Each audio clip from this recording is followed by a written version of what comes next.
The forging of warriors, inside the brutal training regimen that built Rome's invincible legions. Ancient Rome didn't conquer the known world through luck or divine favor alone. Behind every triumph, every conquered territory, and every expansion of the empire lay a meticulously crafted military machine, the Roman legions. These weren't merely soldiers.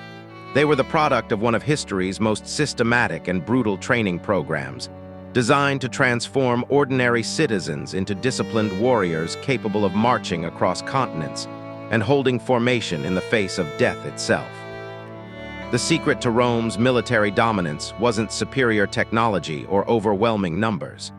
It was the relentless transformation of human beings into perfectly synchronized instruments of war through discipline, suffering, and an unwavering commitment to excellence that bordered on obsession. The evolution from militia to professional army.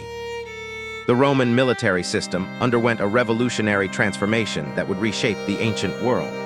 In the early centuries of the Republic, Rome's armed forces resembled a citizen militia more than a professional army. Every free man bore the sacred duty to defend his city, but this meant abandoning farms, businesses, and families whenever conflict arose.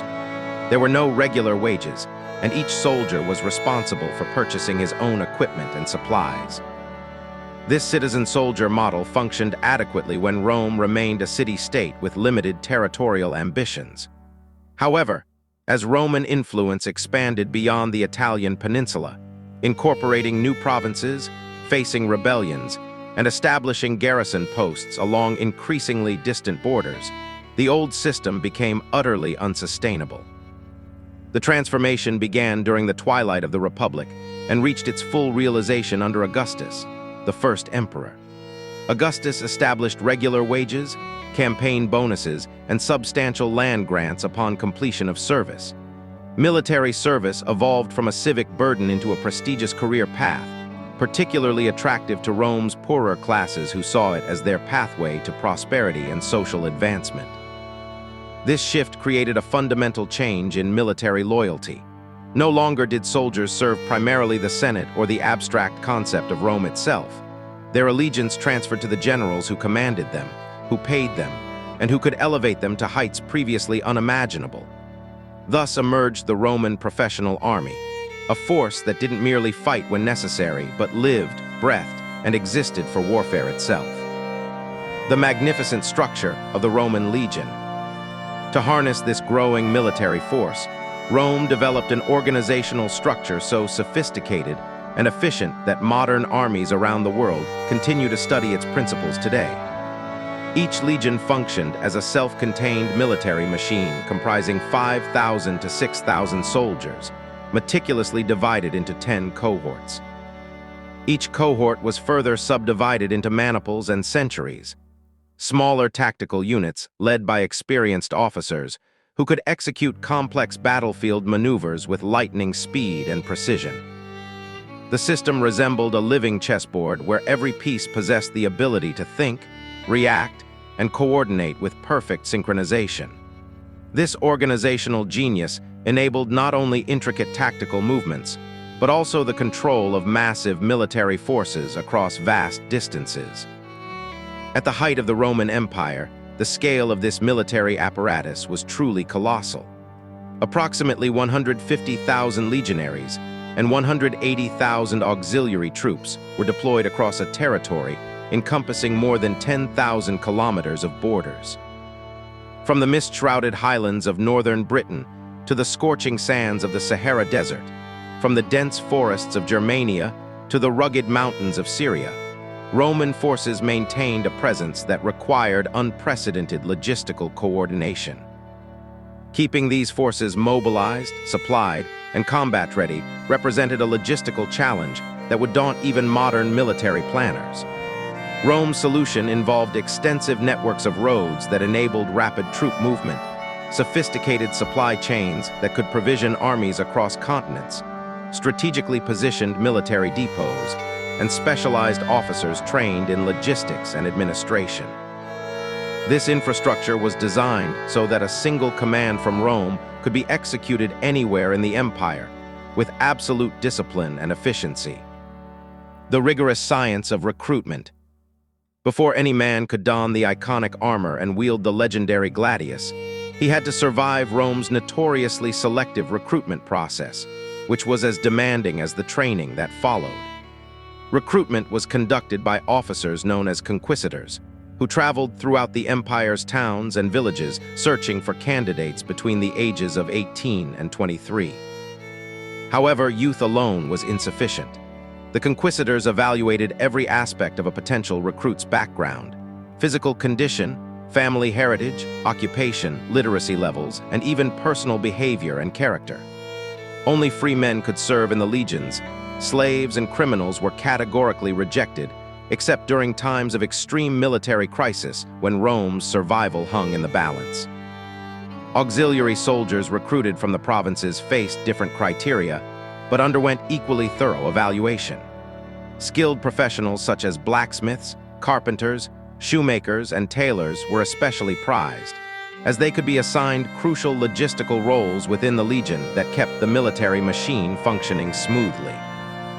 Literate candidates were particularly valuable, often finding themselves assigned to administrative positions or fast-tracked for command roles. Men from respected families enjoyed significant advantages in climbing the military hierarchy, as their social connections and education made them natural leaders. Once accepted into the ranks, each recruit received a metal identification plate similar to modern military dog tags. Losing this plate wasn't merely carelessness. It was considered a profound dishonor that brought severe punishment. From the moment they received their identification, these young men ceased to be civilians. They now lived according to strict military regulations that governed every aspect of their existence. Every step they took, every word they spoke, even their thoughts and attitudes. The crucible of physical transformation. Before learning the art of killing, Roman legionaries first had to master the art of endurance. The initial 4 months of training subjected recruits to an exhausting regimen of forced marches while carrying approximately 20 kilograms of equipment, roughly 44 pounds of gear that included weapons, armor, cooking utensils, and personal supplies. The progression was methodical and unforgiving. Initially, recruits marched 30 kilometers in 5 hours at a regular pace, approximately 18.6 miles at a steady rhythm that many found challenging. However, this distance soon increased to 35 kilometers in the same time frame at an accelerated pace, demanding both physical stamina and mental resilience. Weather conditions were irrelevant. Whether facing driving rain, scorching sun, bitter cold, or choking dust storms, soldiers marched without complaint or excuse. The Roman military philosophy held that comfort was the enemy of preparedness, and soldiers who couldn't endure harsh conditions in training would certainly fail when facing life-and-death situations in combat. However, marching represented only the foundation of physical conditioning. The comprehensive training program included running exercises that built cardiovascular endurance, swimming that developed overall body strength and taught valuable survival skills, climbing that enhanced agility and problem-solving abilities, jumping drills that improved explosive power, and countless strength and endurance exercises designed to push recruits beyond their perceived limitations. The instructor's role extended far beyond testing physical capabilities. They systematically evaluated willpower, mental toughness, and the psychological resilience necessary for warfare.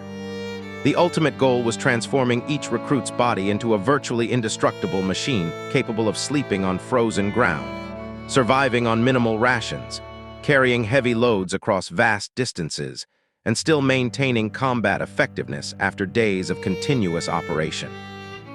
The attrition rate was substantial. Many recruits quit voluntarily, unable to meet the crushing physical and mental demands. Others fainted from exhaustion or collapsed and never recovered sufficiently to continue. Rome didn't merely want soldiers who could survive battle. The empire demanded warriors who would arrive at the battlefield in peak condition even after enduring days of grueling marches, inadequate food, and complete exhaustion. This philosophy recognized a crucial military reality. On the battlefield, the enemy was rarely the first challenge soldiers faced. More often, it was the culminating test after surviving countless hardships that would have defeated lesser men.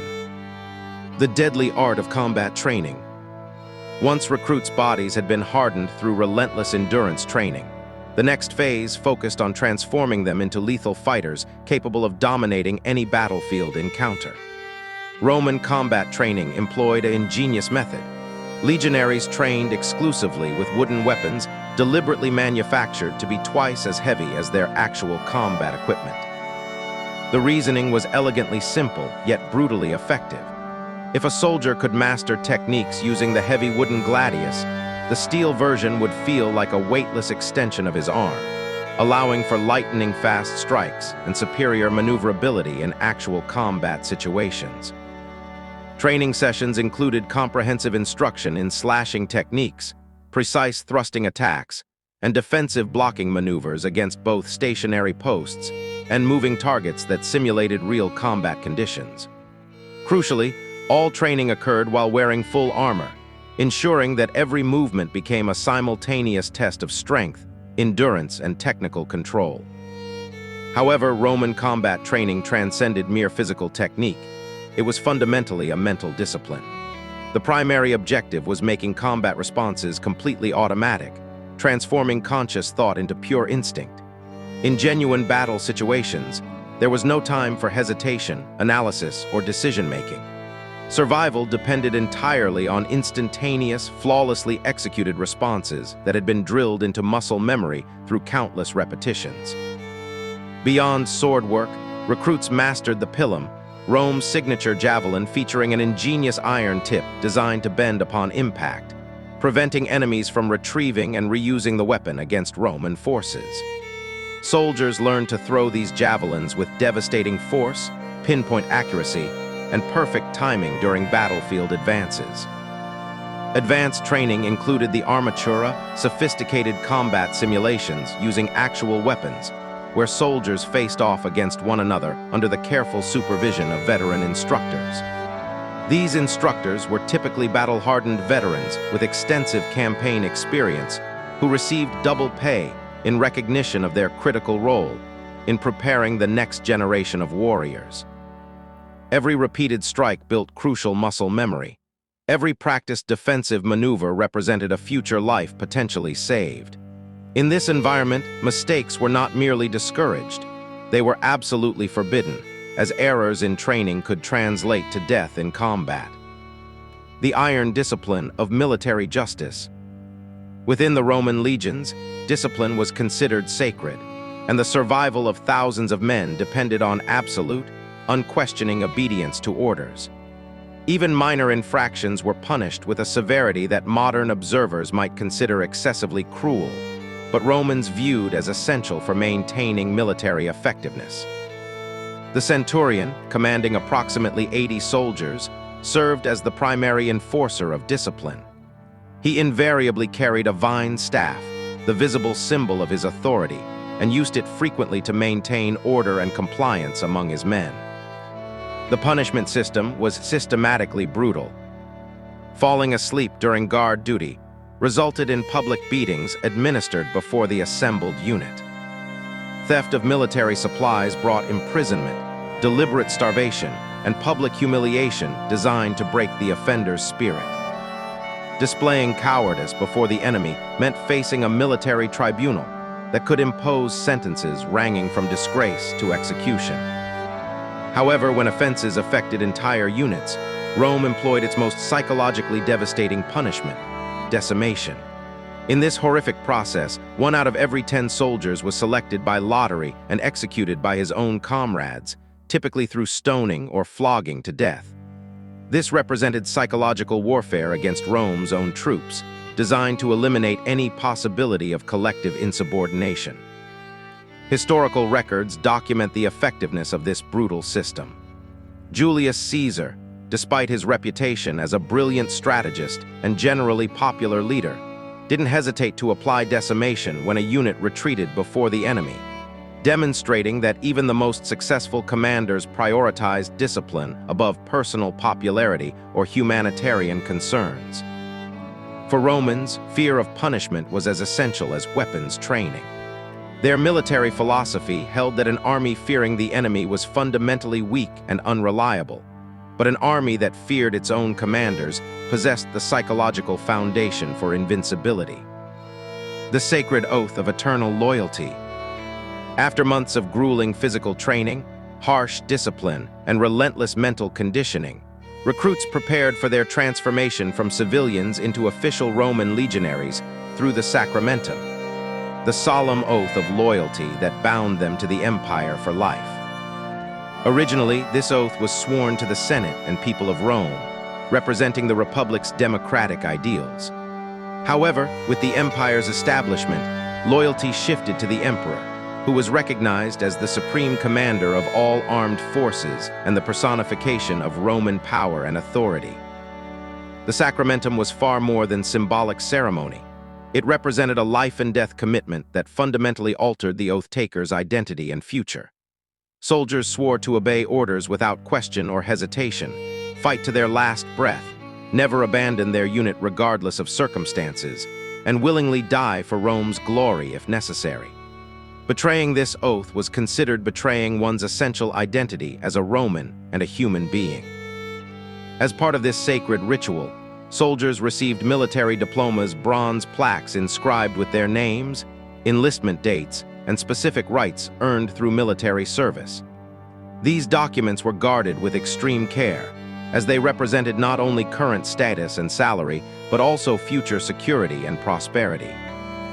Beyond monthly wages, legionaries were entitled to substantial rewards, including land grants upon completing their service, campaign bonuses for successful military operations, and in certain cases, Roman citizenship for their families, particularly valuable for auxiliary soldiers from the provinces who gained access to legal protections and economic opportunities previously unavailable to them. With diploma in hand and the sacramentum binding their souls, these men no longer belonged to themselves, their families, or their communities of origin.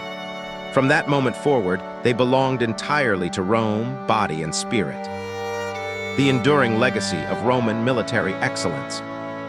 Roman military training represented far more than physical preparation for warfare. It constituted a complete transformation of human beings from civilians into disciplined instruments of imperial will. This systematic approach converted farmers, craftsmen, and shepherds into coordinated military machines capable of marching for days across hostile terrain, fighting for hours in brutal combat, and maintaining perfect formation even when facing certain death. The Roman model proved so extraordinarily effective that it continues inspiring military strategists and historians more than 2,000 years after the empire's fall. Elements of Roman training methodology, organizational structure, and leadership principles remain actively studied and implemented in modern military academies worldwide. The true genius of Roman military success lay not in superior technology, overwhelming numbers, or favorable geography, but in recognizing that sustainable power emerged from discipline rather than mere glory. The anonymous legionary, hardened through systematic suffering, bound by sacred oaths, and molded by an institutional system that understood the fundamental principles of human motivation and control, became the foundation upon which one of history's greatest empires was built and maintained. In the end, what held the Roman Empire together across 3 continents and 6 centuries wasn't the brilliance of individual emperors, the sophistication of Roman engineering, or even the empire's economic prosperity. It was the disciplined soldier who had been systematically transformed from an ordinary person into an extraordinary instrument of imperial will. A transformation so complete and effective that its echoes continue reverberating through military institutions around the world today. The Roman legions proved that with sufficient discipline, systematic training, and unwavering commitment to excellence, ordinary human beings could be transformed into something approaching invincibility. This remains one of history's most powerful demonstrations of what organized human effort can achieve when guided by clear purpose, relentless standards, and the courage to demand the very best from every individual.